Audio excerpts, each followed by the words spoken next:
Okay guys, we got something super awesome for you. In honor of this superhero month, we've got a review of the Lego Batman movie. No. Do the Christopher Nolan Dark Knight. What? No, Yeah. I haven't gotten a chance to talk with anything. I mean, it's not gonna be as cool if I do this voice.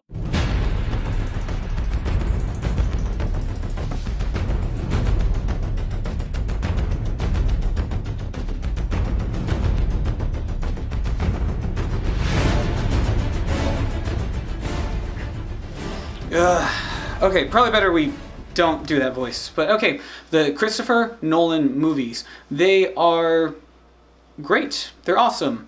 I mean, they start off okay, outstanding, and then terrible. But for a setup, what we had with the recent Batman movie being the Schumacher Batman movies, it was very campy, it was very out there. It was a nice contrast even to the Tim Burton movies, which were a very dark aesthetic in how they came out. But here we have a Batman who is grounded in reality, and it's got quite the cast for it. We've got Christian Bale, we have Michael Caine, we have Liam Neeson. Great setup is what it's looking like right now, and it even starts off in an interesting way. Like we have apparently Bruce Wayne is in a prison of some sort, and he's picked up by Liam Neeson, who is working with the League of Shadows. He trains him on how to be Batman, trains him in ninjutsu and everything. And essentially their first order is to go and destroy Gotham under orders of Ra's al Ghul, or Raish, whichever of the terms that you want to go with. And he rebels against them, returns to a Gotham that is ridden with crime everywhere, and decides to take up his train to become well, Batman. Well, first off to come back and just establish himself as Bruce Wayne has returned, and then to start fighting crime at night, becoming that which all criminals fear. And it's cool. I like the way they're dealing with Marconi. I like the intro that they have with Scarecrow. And then later when we have the League of Shadows come back, where they decide to take down the city from within, it's all a pretty believable take on it, even with especially using the League of Shadows and Ra's al Ghul. I mean, that pretty much follows his intent, where it was just wipe out as much of what is plaguing the earth. Gotham seems to be the best example. I know for a lot of people it was hit or miss. I think it did suck that Scarecrow did have a limited time that he's actually in the movie, even just as Scarecrow. And the fact that he is taken down by Katie Holmes, like, real easily with, like, a taser was also really underwhelming. But, like all great setups, it had just a wink at the Joker with Commissioner Gordon at the end. And so then we get into the second movie, which has just such a great intro. I like what they have set up with, like, the bank robbery. They have all the Jokers killing each other one after another, because essentially they'll get a bigger cut, all leading to a dynamic reveal with Heath Ledger's Joker. That was real cool. And I do want to say I like how the nod when it starts off with the banker, that actor was actually in Heat, where he had a similar role as being in charge of a bank. So I just found it real cool, and like how there was that setup where he's taking down the Jokers within his bank with a shotgun. But anyway, so the Dark Knight is surprisingly doing quite well at his job, to the point where all the other gang bosses have to hire the Joker to take him down. Of course, when you make a deal with the devil, you should understand it's not going to go your way, especially with the chaotic clown prince of crime. So the entire movie is essentially Batman having to get one up on the Joker before the Joker keeps making bodies drop. And he goes after everyone. The mayor, he goes after his friend Commissioner Gordon, and he even goes after Harvey Dent, which is the star lawyer that's going to be taking down all of these criminals legitimately, without the use of excessive violence or the corruption within the force, or even questioning the vigilanteism of the Batman.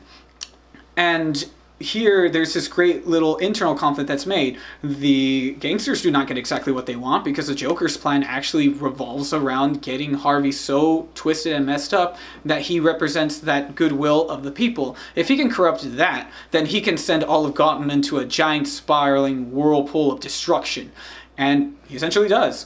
with a very clever attempt to both destroy his and Batman's love interest, and at the same time making sure he survives the event, though I'm pretty sure he didn't expect for it to end up with the burning scars, but I do like that this is how we have our introduction to Two-Face after all.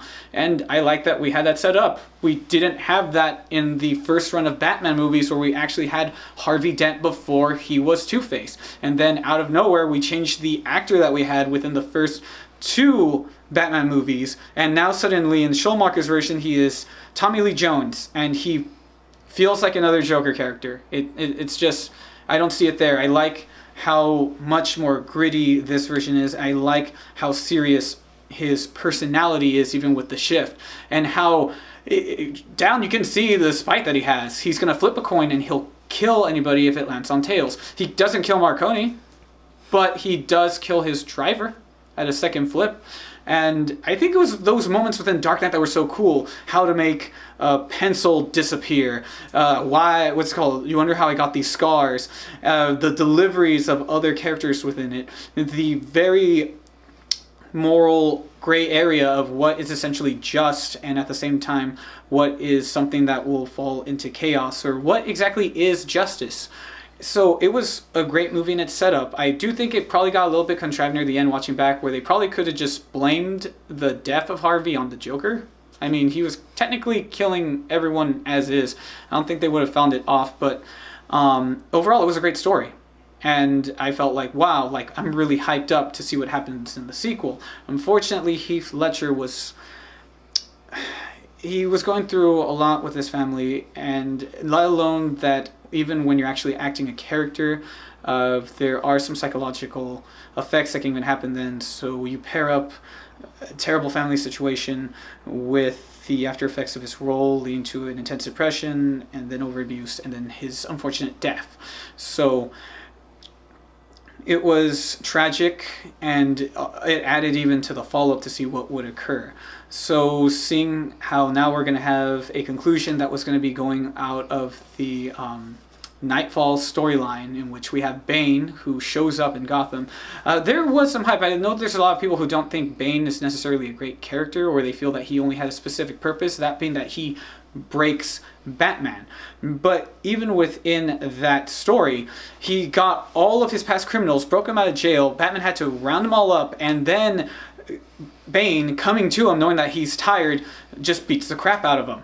So that is actually, like, how could you do that story wrong? But unfortunately, without having as many bad guys to use, and obviously we've had other movies where they've fallen under too many bad guys, too many people on screen, it's just going to go bad overall.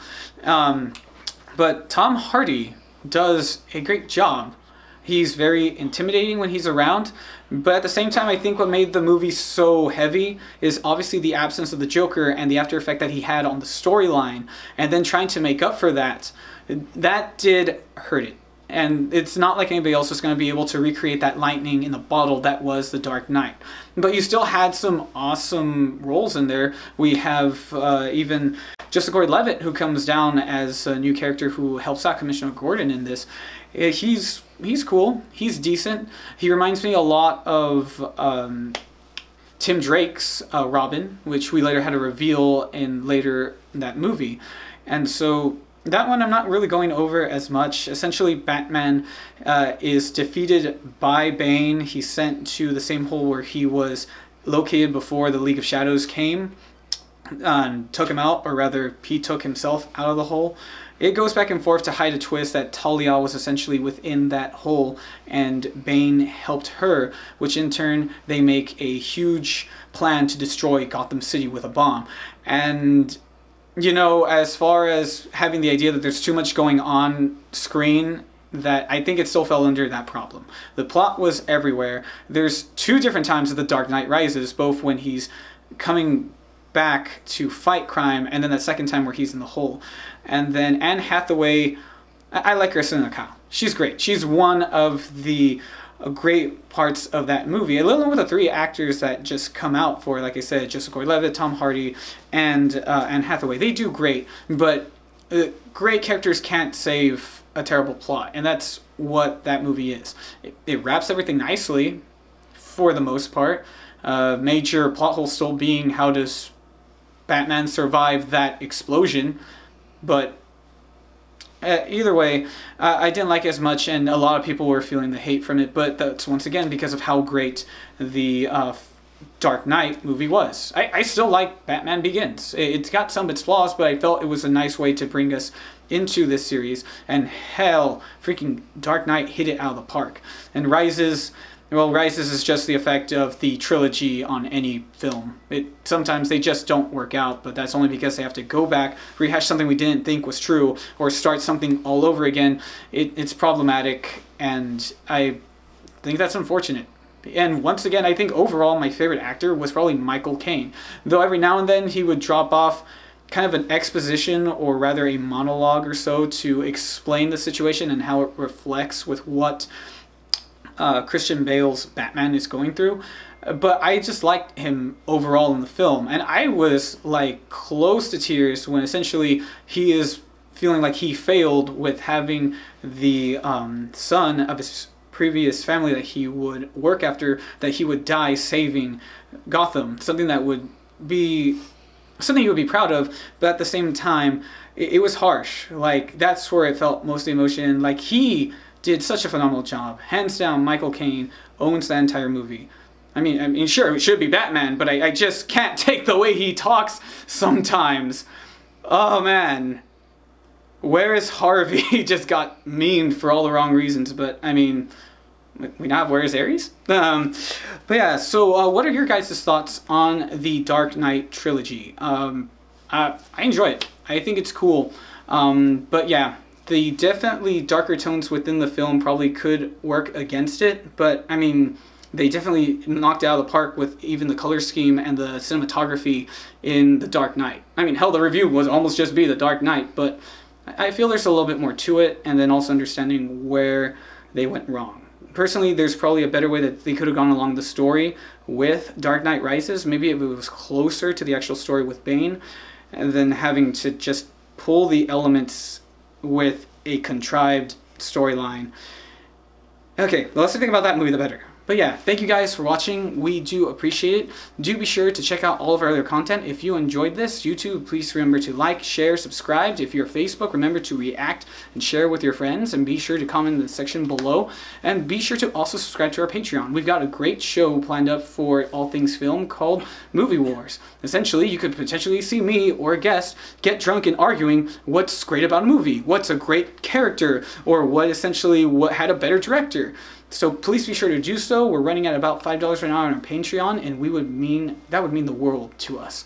But thanks, guys. Hope that you have a good one. I'm your photography otaku junkie, and I'll see you next time.